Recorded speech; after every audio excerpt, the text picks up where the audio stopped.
요즘 운동하는 사람들이 가장 많이 사용하는 그 장비가 바로 인바디입니다. 한번 들어보셨을 것입니다.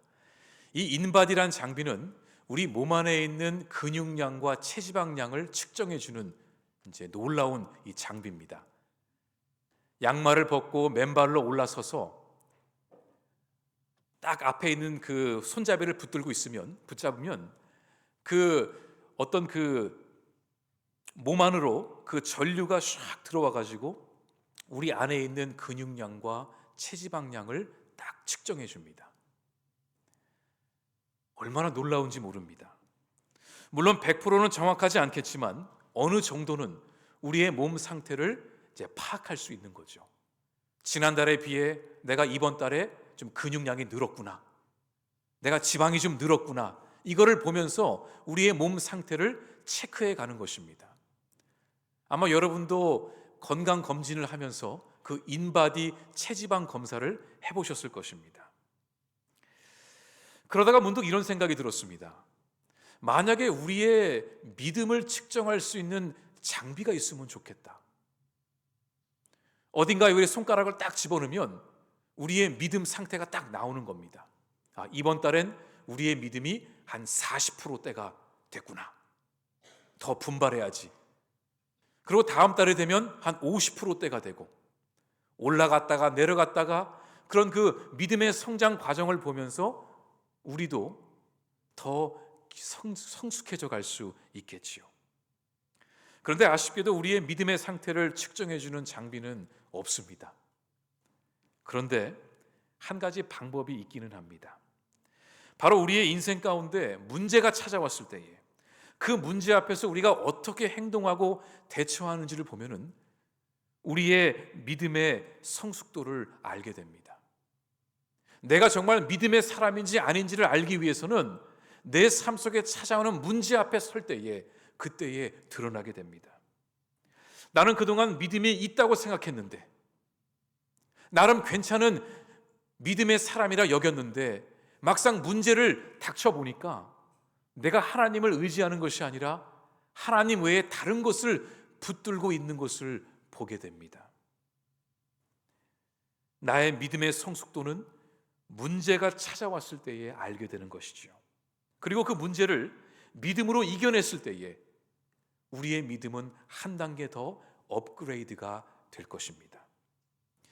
결국 인생 가운데 찾아오는 문제는 우리의 믿음의 실체를 보게 해줄 뿐만이 아니라 우리의 믿음이 더 깊게, 더 높게 자랄 수 있도록, 성장할 수 있도록 도와주는 그런 역할을 해줍니다. 오늘 본문 말씀에 인생의 큰 문제를 가지고 예수님을 찾아온 한 남자의 이야기가 나옵니다. 이 남자의 믿음이 그 인생의 문제를 통해서 어떻게 더 성숙해져 갔는지를 함께 살펴보고자 합니다. 예수님은 이 가버나움에 있는 한 회당을 들어가셨습니다. 가버나움은 그 갈릴리 지역 가운데 나름 규모가 있는 동네였습니다. 그리고 예수님은 그 가버나움에 종종 찾아가셨습니다. 그리고 회당을 찾아가셨죠. 예수님이 회당에 들어가시니까 많은 사람들이 이미 예수님을 기다리고 있었습니다. 왜 그랬냐면 이미 예수님은 그 회당에서 말씀을 전하신 적도 있고 또 여럿의 병을 고치신 그 기적을 일으키셨기 때문에 사람들은 그 기억을 가지고 예수님이 오시기를 기대하고 있었던 것입니다. 그렇게 많은 사람들이 예수님께 다가와 웅성거리고 있을 때에 한 남자가 예수님 앞에 나와서 무릎을 꿇고 간구하기 시작합니다. 그런데 모든 사람들이 그 광경을 보고 깜짝 놀란 겁니다. 그리고 수군거리기 시작했습니다. 왜냐하면 그 예수님의 발 앞에 엎드린 그 남자가 누구였냐면 그 지역의 회당을 책임지고 있는 회당장이었습니다. 그의 이름은 야이로였습니다. 회당은 유대인들이 주중에 함께 모여서 성경을 공부하고 기도하는 그런 곳이기도 했지만 안식일이 되면 모든 그 지역의 유대인들이 모여서 함께 예배를 드렸던 그런 곳이었습니다. 우리가 아는 것처럼 유대인들은 종교 중심의 공동체였습니다. 그러니까 이 야훼 신앙은 유대인들에게 있어서 뗄 수 없는 그런 큰 부분을 차지했기 때문에 이 회당은 단순히 그냥 예배만 드리는 곳이 아니라 지역 공동체의 중심 역할을 했습니다. 모든 유대인들이라면 이 회당에 한 번쯤은 가보았고 이 회당과 연결이 되어 있었던 것이지요. 그래서 이 회당장은 이 회당을 단순히 관리하는 그런 역할만 주어진 게 아닙니다.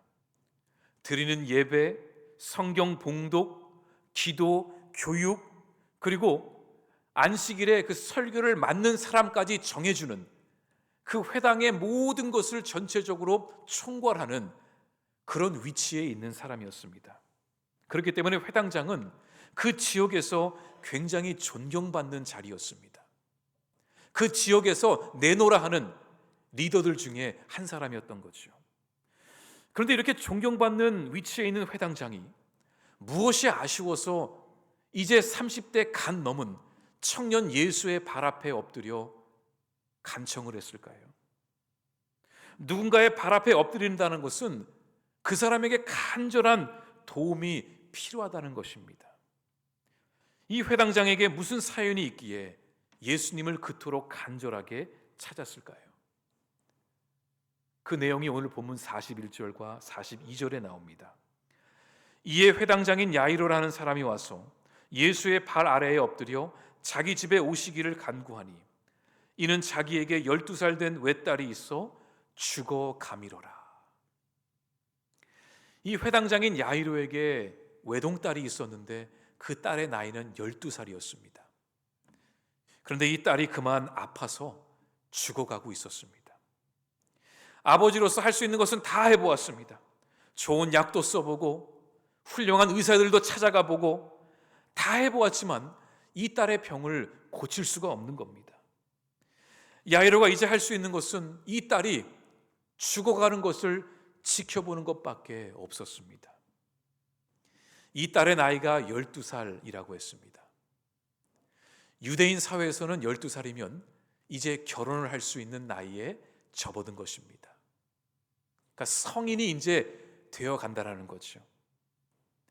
딸을 가진 아버지의 입장에서 이 딸을 얼마나 귀하게 키웠겠습니까? 이 딸이 좋은 남자를 만나서 좋은 가정을 이루고 부모가 되고 행복하게 사는 모습을 그 아버지는 지켜보고 싶었을 것입니다. 그게 모든 부모의 심정이 아닐까요? 만약 여러분의 자녀들 중에 누군가가 아파서 죽을 병에 걸렸다면 그것보다 더 큰 아픔은 어디 있겠습니까? 모든 부모의 마음은 똑같지 않겠습니까? 이 딸은 야이로에게 생명과 같은 그런 존재였습니다. 이 소중한 딸을 살릴 수만 있다면 이 아버지는 뭐든지 할 준비가 되어 있습니다. 그런데 이 딸이 죽어가는 모습을 그냥 옆에서 바라만 봐야 하니 이 아버지의 심정이 어땠을까요? 이 딸로 인해서 아버지의 마음만 아픈 것이 아니라 온 가족이 지금 고통 가운데 신음하고 있었던 것입니다. 어느 날 야이로는 마을에 예수님이 오셨다는 소식을 듣고 급하게 뛰쳐나갔습니다. 이제 예수님은 그에게 마지막 소망이었습니다. 할 수 있는 것을 다 해봤으니까 이제 예수님밖에 매달릴 분이 없었습니다. 예수님의 소문을 들었겠죠. 병고침의 기적의 이야기를 들었을 것입니다. 내 딸도 예수님을 만날 수만 있다면 살아날 수 있을지도 몰라. 그 한 가닥 소망을 가지고 예수님께 뛰어갔습니다. 아직 우리 딸이 살아있으니까. 죽을 병에 걸렸지만 아직 죽지는 않았거든요. 아직 숨이 붙어 있었기 때문에 예수님을 만나면 예수님이 이 딸을 만져주시면 살아날 수 있을지도 몰라. 그 믿음을 가지고 예수님을 찾아왔습니다. 그리고 예수님 앞에 엎드려 자기 집으로 와주시기를 간절히 부탁했습니다. 아쉬울 것이 없어 보이는 회당장이었지만 그 역시 사람이었습니다. 모든 인생은 풍랑이 찾아오기 마련이죠. 그 인생이 어떠한 삶을 살아가고 있던지, 어느 누구나 인생은 한 번쯤은, 아니 그 이상으로 광풍을 맞이하게 됩니다. 야이로의 인생에 큰 풍랑이 찾아왔고, 그 풍랑은 야이로를 예수님께로 인도하게 됩니다. 여러분도 여러분의 인생 가운데 풍랑이 찾아오지 않았습니까? 우리의 계획과 상관없이 우리가 감당하기 어려운 문제들이 우리의 삶 가운데 찾아옵니다. 그런데 그 풍랑이 찾아왔기 때문에 우리는 예수님을 만나게 되는 것입니다. 만약에 아무런 일이 없었다면, 여러분의 삶 속에 아무런 액션도 없고 아무런 이변도 없다면 여러분은 예수님을 찾아올 확률이 매우 적을 것입니다. 왜냐하면 그게 인간의 솔직한 모습이기 때문에 그렇습니다. 결국 고난은 인간의 한계를 깨닫게 하고 우리로 하여금 예수님을 찾게 합니다. 혹시 지금 여러분의 삶 속에 큰 풍랑이 찾아왔다면 여러분 두려워하지 마십시오. 그 풍랑이 여러분을 예수님께로 인도할 것입니다. 야이로의 간청을 들으신 예수님은 즉시 그의 집을 향해 출발하십니다. 이 야이로의 마음이 얼마나 기뻤을까요? 예수님이 우리 집에만 가주시면, 내 아픈 딸 머리 위에 손을 얹어주시고 기도해 주시면 이 딸이 나을 수 있을 거야. 얼마나 마음이 기뻤겠습니까? 아직 이 딸이 살아있잖아요. 모든 것이 끝난 게 아니잖아요. 그런 큰 기대감을 가지고 함께 걸어가고 있을 때에 한 여인이 예수님의 옷자락을 붙잡았습니다. 근데 이 여인이 누구였냐면 지난 12년간 혈류병을 갖고 있었습니다. 그러니까 12년 동안 하혈이 멈추지 않았던 것입니다. 몸이 아팠다라는 증거겠죠. 이 여인도 병을 고치기 위해 할 수 있는 것은 다 해보았습니다. 아무것도 할 수 있는 것이 없자 마지막으로 예수님이 오신 것을 알고 내가 예수의 옷자락을 만지면 고침을 받겠지, 그 믿음 가지고 그 수많은 사람들이 모여있는 그 자리에 나와서 손을 내밀어 예수님의 옷자락을 만진 겁니다. 원래 이 여인은 하혈을 하고 있었기 때문에 부정하다 여김을 받아서 밖에 나올 수가 없었습니다. 이 사람이 만지는 것마다 부정해지기 때문에 외출이 금지된, 격리가 되어야 하는 여자였지만 마지막 소망을 주님께 드리고자 용기를 내어 목숨을 걸고 그 자리에 나와 예수님의 옷자락을 만졌습니다. 그런데 옷자락을 만지자마자 이 여인의 병이 고침을 받은 겁니다. 이 여인도 깜짝 놀랐습니다. 근데 더 놀라웠던 것은 갑자기 예수님이 가시던 길을 멈추고 뒤를 돌아서 누가 내 옷을 만졌냐고 물으시는 거예요. 제자들이 예수님께 말합니다. 예수님, 이 많은 사람들을 보십시오. 지금 예수님을 지금 만나기 위해 지금 몰려들고 있는데 그 중에 누군가가 스쳐가든지 만질 수도 있었겠죠. 그걸 어떻게 지금 찾아냅니까? 근데 예수님은 아니라는 거예요. 지금 누군가가 내 옷을 만졌고 내 옷을 만짐으로 병고침의 기적이 일어났다. 그 사람이 누구냐 자꾸 물으셨어요. 그러니까 그 옷자락을 만진 여인이 얼마나 마음이 막 떨렸겠어요. 겁도 나고. 하지만 용기를 내어 손을 들고 앞으로 나갑니다. 그리고 모든 사람이 있는 자리에서 제가 주님의 옷자락을 만졌습니다. 저에게는 병이 있는데 그 병을 고침받고자 주님의 옷자락을 만졌고 그 옷자락을 만지는 순간 제 병이 고침을 받았습니다. 이 간증을 막 하고 있는 거예요. 그리고 예수님은 그 간증을 듣고 계시는 거예요. 자, 이 일이 벌어지고 있을 때에 지금 예수님의 옆에 누가 서 있죠? 야이로가 서 있었어요. 지금 야이로는 어떤 상황이죠? 빨리 집으로 가야 돼요. 예수님을 모시고 얼른 집으로 가서 이 딸을 고쳐야 됩니다. 그런데 갑자기 중간에 이 여인이 튀어나와가지고 예수님을 옷자락을 만지고 일이 막 크게 벌어져서 이 예수님은 그 자리에서 계속 그 간증을 듣고 계시는 거예요. 그리고 이 여인을 칭찬도 하십니다. 그 내용이 47절, 48절입니다.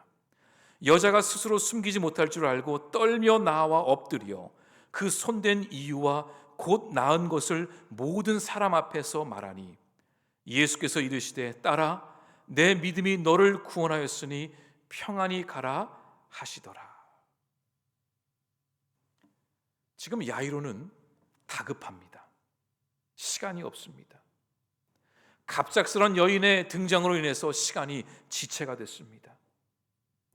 빨리 예수님을 모시고 지금 가려고 하는 차에 이 야이로의 집에서 종이 찾아왔습니다. 그리고 이렇게 말합니다. 주인님, 주인님의 딸이 죽었습니다. 더 이상 예수님을 귀찮게 하실 필요가 없습니다. 얼른 집으로 가셔서 장례를 준비하셔야 합니다.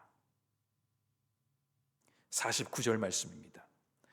아직 말씀하실 때에 회당장의 집에서 사람이 와서 말하되 당신의 딸이 죽었나이다. 선생을 더 괴롭게 하지 마소서 하거늘. 여러분, 야이로의 심정이 이 순간은 어땠을까요? 아까 예수님의 발 앞에 엎드릴 때만 해도 이 딸은 살아 있었습니다. 살아 있었기 때문에 예수님께 소망을 둘 수 있었고 예수님 앞에 엎드릴 수 있었습니다. 그때까지만 해도 이 모든 상황이 끝난 것이 아니었습니다. 한 가닥의 소망은 있었습니다. 그런데 지금은 상황이 180도 달라졌습니다. 딸이 죽었습니다. 이제 예수님이 더 이상 야이로의 집에 오실 필요가 없게 되었습니다. 딸이 죽었는데 모든 것이 끝났는데 예수님이 오신들 뭐가 달라지겠습니까? 이 야이로가 속으로 얼마나 화가 났을까요? 얼마나 답답하고 안타까웠을까요? 그 혈류병에 걸린 여인이 나타나지만 않았어도 내 딸이 살아날 수 있었을 텐데. 하지만 딸이 죽었으니 예수님이 집으로 가신들 무엇을 할 수 있을까? 야이로는 이제 모든 것이 끝났다고 생각했습니다. 지금 이 순간 야이로는 자신의 그 한계를 지금 경험하고 있었습니다. 여러분, 인간이 언제 한계를 경험하죠? 내가 아무것도 할 수 없음을 처절하게 깨달을 때에 그때가 바로 우리의 한계를 느끼는 시간입니다. 이제는 내가 딸을 위해 할 수 있는 것이 아무것도 없구나.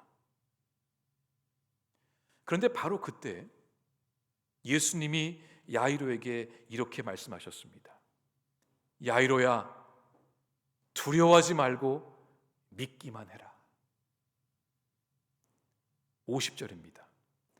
예수께서 들으시고 이르시되 두려워하지 말고 믿기만 하라.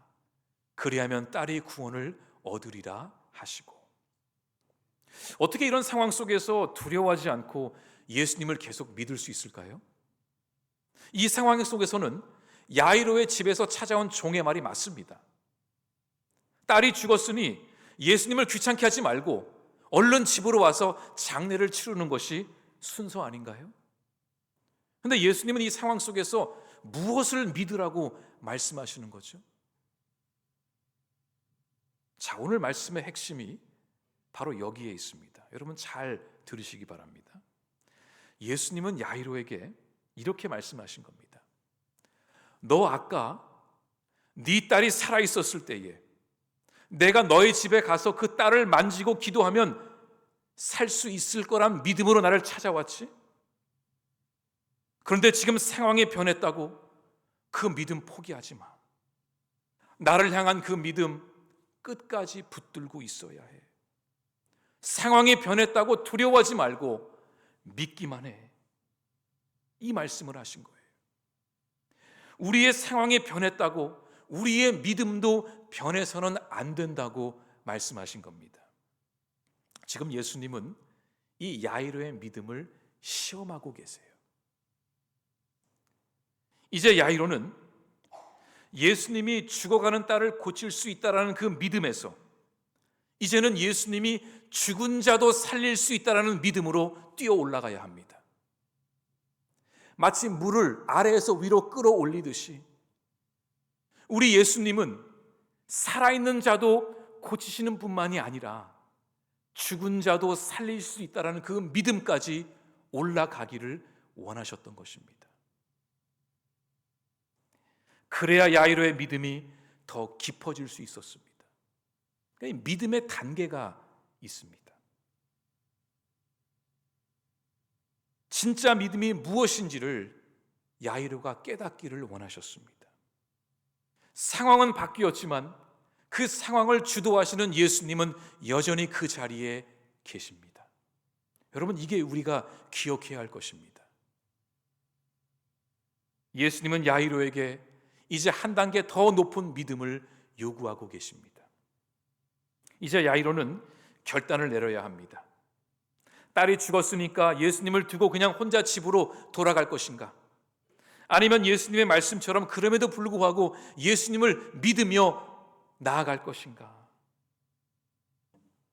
여러분은 어떤 결정을 하시겠습니까? 여러분의 인생에 큰 풍랑이 찾아왔다고 치겠습니다. 예수님을 믿고 기도하고 매달렸는데 상황이 점점 악화되어 가는 것처럼 보입니다. 상황이 점점 나빠지는 것처럼 보입니다. 정말로 나빠져서 인간의 그 한계 지점까지 갈 정도로 이 상황이 바닥을 치고 또 치고 지하까지 내려갔습니다. 여러분, 그런 상황 속에서도 하나님을 계속 믿으며 신뢰할 수 있겠습니까? 아니면 그냥 다 때려치고 그냥 가버릴까요? 야이로의 상황이 바로 그런 상황이었습니다. 야이로는 예수님의 말씀을 듣고 용기를 내어 믿기로 결단합니다. 용기를 낸 겁니다. 상황은 변하지 않았지만 주님이 말씀하시니 그 말씀을 붙들고 용기를 내어 결단합니다. 딸이 죽었지만 말씀에 의지하여 예수님을 신뢰하기로 합니다. 그리고 함께 집으로 갔고 예수님은 죽은 딸을 살려내십니다. 그런데 딸만 살려내신 것이 아니라 이 사건을 통해서 야이로는 아픈 자를 고치시는 예수님을 넘어서 죽은 자까지 살리시는 예수님의 능력을 경험하게 됩니다. 그리고 그 결과 야이로의 믿음은 더 성숙해질 수 있었던 것입니다. 왜냐하면 우리의 믿음은 우리가 하나님을 아는 만큼 그 믿음도 깊어지기 때문입니다. 내가 부흥에 한번 가서 말씀 듣고 은혜 받았다고 내 믿음이 그냥 쫙 올라가는 게 아니라 우리의 믿음은 정말 차곡차곡 자라는 것입니다. 하나님을 내가 더 알아가는 만큼 내 믿음의 깊이도 더 깊어질 것입니다. 그래서 신앙생활은 하나님을 알아가는 여정이라고 합니다. 우리도 여전히 해결되지 않은 문제 앞에서, 아니 문제의 상황이 더 나빠져 버렸을 때에도 우리는 계속해서 하나님을 믿을 것인가? 아니면 하나님을 버리고 모든 것을 포기할 것인가? 이런 고민 하신 적 있으실 것입니다. 하나님을 믿어도 여전히 문제가 진행 중인데 더 이상 믿을 필요가 있을까? 내 상황이 변하지 않는 것을 보고 하나님을 더 이상 믿지 않으려고 했던 순간도 우리에게 있었을 것입니다. 근데 사랑하는 성도 여러분, 우리의 믿음은 하나님이 어떻게 우리의 문제를 풀어 가시는지를 지켜볼 때에 우리의 믿음이 자라게 됩니다. 어쩌면 그 표현이 저는 정확한 표현이라 생각합니다. 우리의 문제를 우리가 해결할 방법은 없습니다. 단지 옆에서, 주님 옆에서 우리 주님이 우리의 문제를 어떻게 해결해 가시는지를 지켜보면서